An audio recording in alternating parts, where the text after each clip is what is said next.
Okay, here we go. We're going to continue what we left off on from yesterday. So currently you should have a Cortex set up and you should have your sensors plugged in. So we have our line follower, which is plugged into port 1, our potentiometer plugged into port 2. I'm going to grab that. And then you should have a light sensor plugged into analog port 3.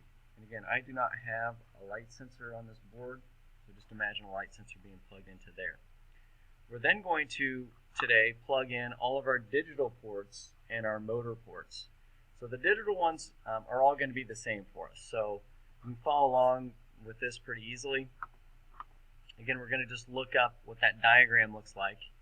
And if you notice in digital 1, our limit switch we're going to put in, 2, our bump switch, 3, we're going to put one of our plugs of our encoder or quad encoder, and then 4, another plug of our quad encoder, and then we have an ultrasonic in and out, input and output for 5 and 6, and then we should have a green or any color LED for that matter in port 12.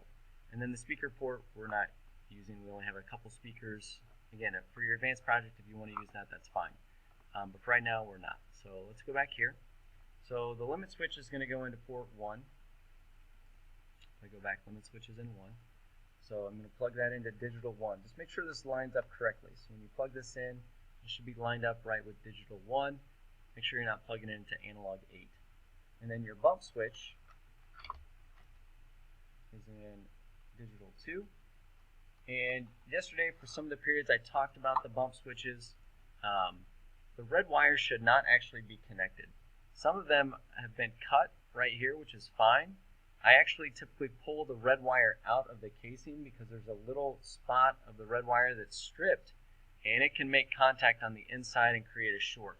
So usually I pull those out and then just kind of clip those off. We'll do that when I get back, but again, if you have a red wire that's out and is not inside the housing, that's fine, and then we'll come around and clip those off when I get back. But right now, that's okay just to put there. Your quad encoder. Remember, your quad encoder has 2 sets of wires. And right now, it does not matter which set you put on top and which set you put on the bottom in your ports. If your quad encoder is not counting the right direction, so for example, if you're spinning it clockwise and you want the values to be increasing as it spins this way, and they're decreasing, then all you do is you flip your encoder plugs. So you just reverse these plugs, and then spinning clockwise will make it count positive, and spinning counterclockwise will make it count negative. So really, you plug them in, you test them, and then if it's not the way you want, then you fix it. And then your Sonar is kind of nice because on the actual plugs, they have if it's an input or output. Now this is a passive, or it's an active sensor. That means it's going to be taking a voltage in one of them and then receiving a signal from the other. So it's very important that you put these in the correct order. So if we look back at our sheet, the input is going to go in port 5 and the output in 6. So the input always goes in the lower number port. So again, I'm going to plug these in. Again, black wire should be to the outside. Input goes in first. Here's my output. You can read that there. That goes in second. And then an LED would go into port 12. Again, that LED has to be plugged in the right direction. It can only go in one direction, but eventually you're probably going to be using some extension cables for your LEDs on some of your devices, and then plugging your LED into an extension cable. And if you have the polarity messed up on that, you can damage the LED. So you just have to be mindful of when you plug things in, check, double check, make sure it's correct. Once you're done with your digital ones, you can go back into your setups. You can plug in your USB cord, and then go back to your motor and sensor setup like we did yesterday, and go under digital, and now you're going to type in your name. So this one is going to be limit switch. And limit switches and bump switches are what are considered to be touch sensors because you're actually touching them. Bump switch, it's a touch. And then in digital 3, we have our quad encoder. So I'm just going to call it quad And if you put quadrigator encoder, you'll notice that it automatically assigns that second port, which is perfect. And then here we're going to call this Sonar for ultrasonic range detector. And for your Sonar, you have some options in terms of the value that is returned to you. You can have it return the value in centimeters, millimeters, inches, or just the raw data. Typically, we're going to do centimeters. It's a little more precise than inches, and millimeters is a little too precise. So I usually like centimeters as the value that it returns to me. So when you call to retrieve the data from that port, it'll come back as a number in centimeters. And then it automatically sets up your second port, which is fine. And then for your digital, you can type in green LED or red LED, whatever color. It doesn't have to be green. And then pick Vex LED. So this is what your setup should look like for your digital sensors. And if you hit apply, you'll notice again that you've added some more Pragma config lines, which again sets all your digital 1, 2, 3, 5, and 12 ports to these particular inputs, which is really nice. The last thing we're going to do is do our motor setup. So I'm going to look back at my Cortex, and this is where it's going to be dependent on your build.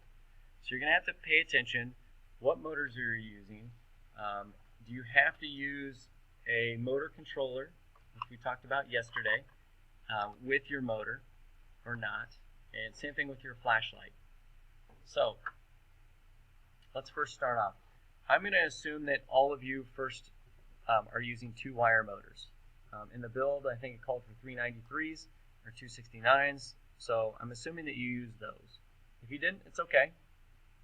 You're just going to skip a little bit ahead in the video, or just watch this and then go ahead to the next part, or pick up when I actually talk about 3-wire motors. Because these are 2-wire motors, I can only plug them into ports 1 or 10, or I have to use a motor controller to plug them in. I'm not going to use a motor controller. I'm just going to plug them into ports 1 and 10. So I'm going to put one of my motors in port 1 and the other motor in port 10. And again, when I plug them in, I am always going to put the black wire to the outside. So I have my 2 different motors set up. I'm going to always call my right motor the lower number and my left motor the higher number. I just like to do that. So my right motor is going to be motor 1, and when I look at front and back of my build, I usually have the rail for the motors furthest away from me. Just like it is here in the picture, I would have my motors kind of set up facing outward. So my right motor is over here, plugged into port 1, and my left motor in port 10. So I'm going to go back into Motor and Sensor Setup. I'm going to go to Motors. I'm going to put right motor and left motor. And my right motor is a 269 motor.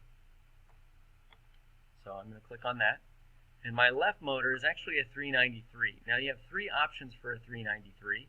We haven't talked about this yet, but this is good to note, and you can put this in your notes. The 393 motor, besides being more robust and a chunkier motor, you can actually swap the gears internally and make it have different gear ratios. It starts off at a high torque configuration, but you can remove these 4 screws on the front and pull this out, and you can swap out some internal gearing and make it into a high speed gear ratio. And it's actually 1.6 times faster, this output shaft, than in the high speed configuration. They also have turbo gears that you can plug in, and I forget what the ratio of that is, but it's like 2.5 times faster than normal. So you could do that as well. So when you look at your options for a 393 motor, you have high speed or turbo speed, and then you just have regular, which I call the high torque, which is how it comes standard. So usually the motors that have been modified, they will have HS on them for high speed or TS for turbo. This one has no markings on it, so I'm assuming that it is just a regular 393. I'm going to hit apply, and again, those should be added to ports 1 and 10. Next up, I'm going to add my servo. Now all of you can add a servo. We're going to all add it to the same port. So when we add our servo, I'm going to add it to port 4. I'm just going to call it servo. 3-wire servo. And I'm going to plug that into port 4.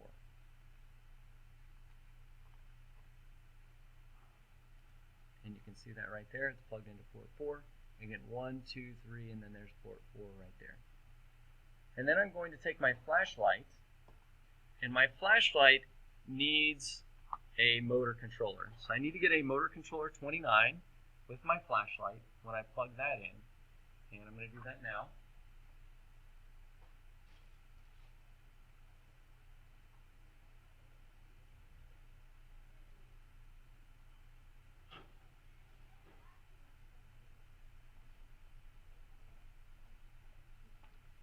So I grab the flashlight, and I've got my motor controller.